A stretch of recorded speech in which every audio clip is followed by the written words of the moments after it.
I'm still coughing because we're ripping out the carpet right now. And I should have stayed masked up all day.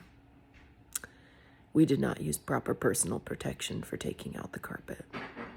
And now my lungs are suffering. DuPont.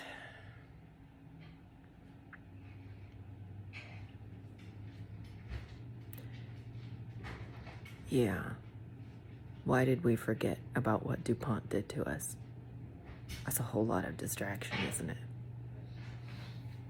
it? I'm not feeling so distracted while my lungs feel like this.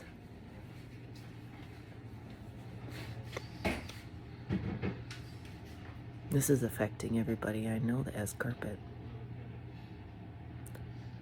Yeah, you guys gotta take that out. But you gotta wear an N95 masks and treat it like you're working with hazardous waste, okay? Because it is. Those particulates are awful. It's been seriously like, yeah, it's been really bad. But this is why we're taking it out of the house. This is why.